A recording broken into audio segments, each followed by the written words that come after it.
Gary wants me to talk to this guy. He's been pushing this on me all morning. Who's this? Baba Booey. You know when Gary produces and he keeps going, Bulls, I got someone on the phone. You did a news story the other day. The guy called in. This is the guy who claims to be a 36-year-old virgin. Oh, this guy. And he says he's now making out with Secrete Gable. Secrete Gable, for those of you out of town, is this... How do you describe her?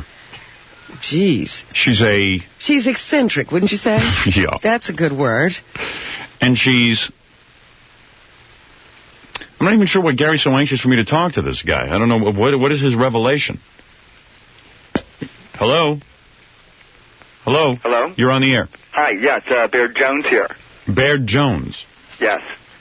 And, Secrete, I guess, she kind of looks like actually Sam Kinison with breasts. Doesn't she, in a way? Well, I think Secrete's a very nice lady, but now, I'm not saying, one thing I wanted to bring up is I'm not saying, by the way, that she's not a nice lady. I'm trying to describe her physical appearance.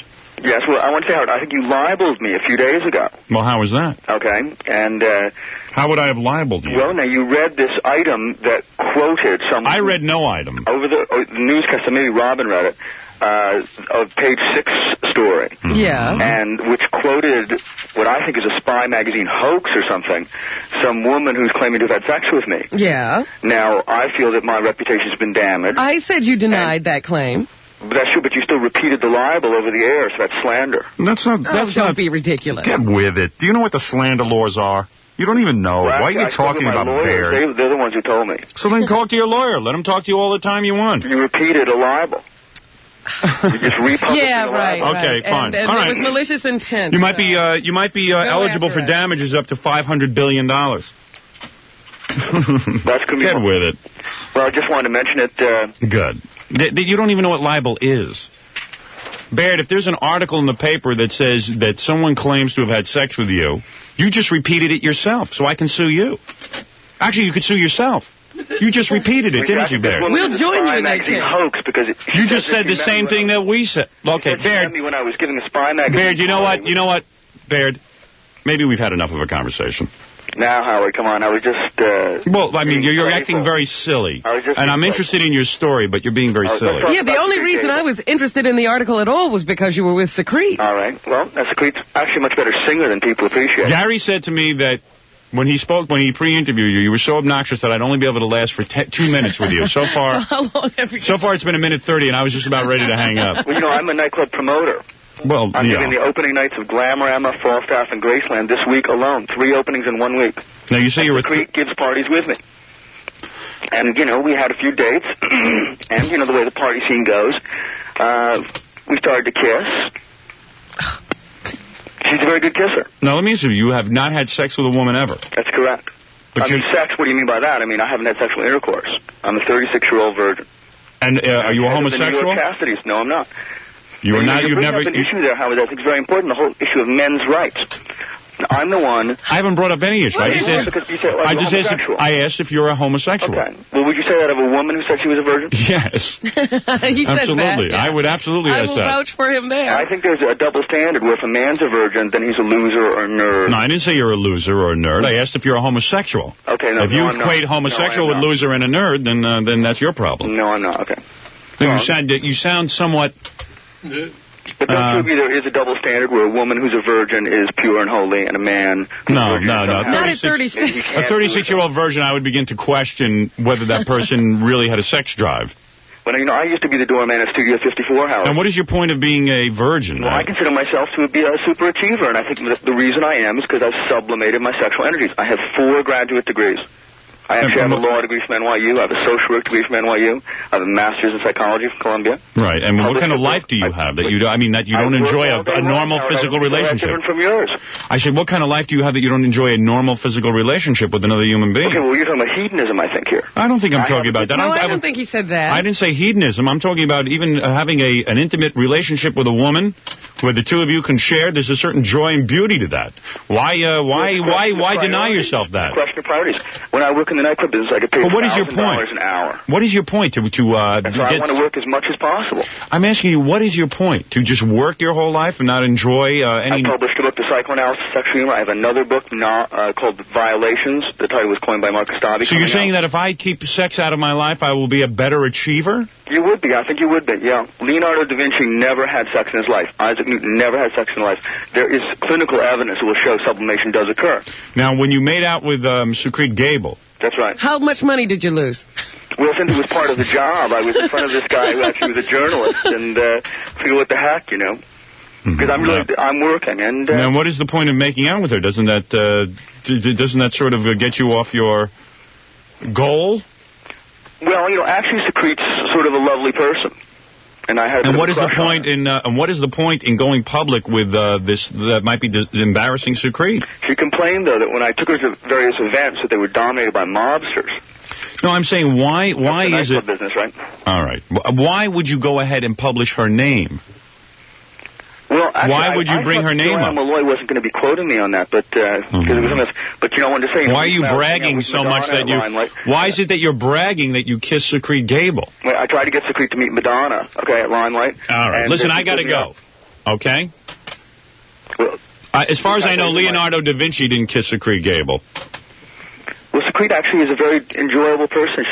What did he say? Leonardo da Vinci never kissed a woman? Never had sex. Never had sex. When I went out with Secrete, we went to a lot of galleries together, and, you know, she... All right, Baird. Very good. Howard? Yes. It's been a great honor. All right. Very great honor speaking with you. I just don't understand Don't you think it's kind of using Secrete to kiss her in front of a reporter to wait till there's an audience? Yeah, I mean... Howard, that's degrading, Baird. Yeah, Baird. Are we still on the air? Of course we're on the air.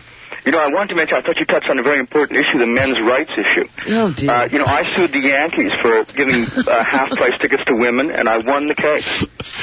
Did you really? I won the case. Not only that, we recently had another lawsuit against the restaurant Windows. So what did you? So you know what? All you accomplished was now women can't get in $130,000.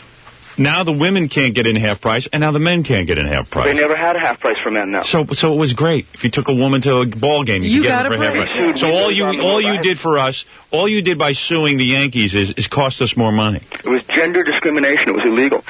We sued Windows on the World for having a rule that men had to check their coats and women didn't, and we won the case. It took 5.5 years. Fabulous. I can see why you don't have time for sex. Right. I'm founder of the Society for Integrated Rights, which is a men's rights organization. I have 25 outstanding lawsuits.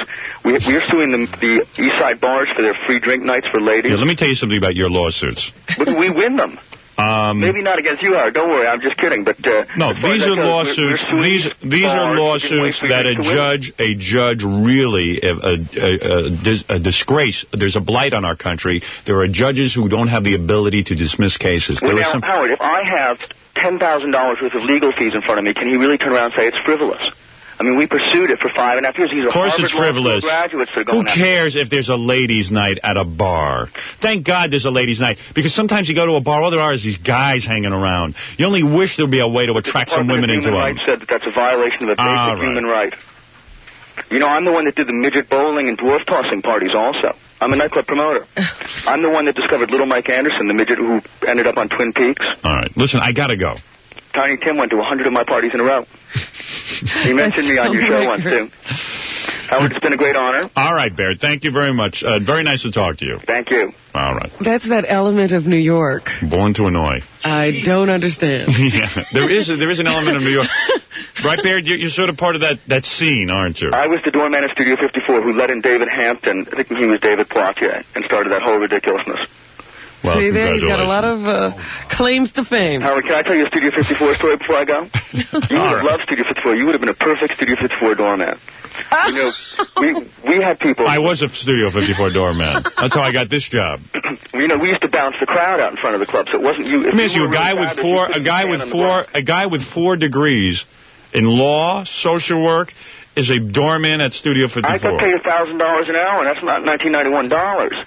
Let me tell you a story, Howard, about Studio 54. We always used to use the expression NQ if they shouldn't get in, meaning not quite. Right. No matter how bad, right? Mm-hmm. And we would have people that would, do anything to get into the club. Strip naked, give us $1,000. They started to climb down the side of the building into the courtyard of Studio 54, even though there was 8 stories. And you have these people coming down the side of the building. And Steve Rubel, who was a monster just like you, Howard, put out all this barbed wire right in the shade on that wall. and they would get snagged in the barbed wire. And just Let me tell you something. Let me tell you something about Studio 54. That was the most despicable, disgusting display of humanity that I've ever seen. I want to tell you this one incident, though, which will really confirm what you're saying, okay? All right, listen, I got to go. Baird, I got to go. One last Studio 54 story. The last one wasn't any good. Okay? We walked into the club one night, and it really smelled bad. We couldn't figure out why, okay?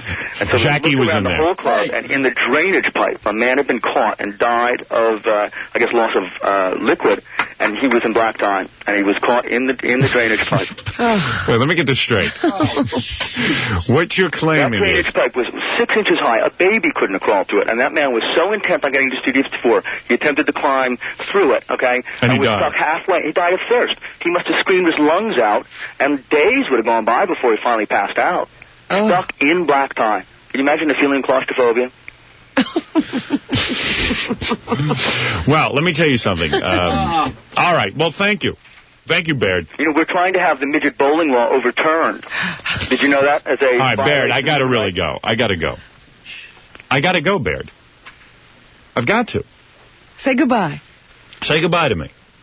Goodbye, Howard. All right, we'll speak to you again, I'm sure. Great. All right, Baird. And then when you get another big lawsuit going, give me a call. Well, I think a Spy Magazine hoax is being played. All right. I've been interviewed by all these people from Spy Magazine, and I never emceed a Spy Magazine party, and that's in the store. Oh, what happened there? Oh, okay. dear. Oops. Poor Baird. Jeez.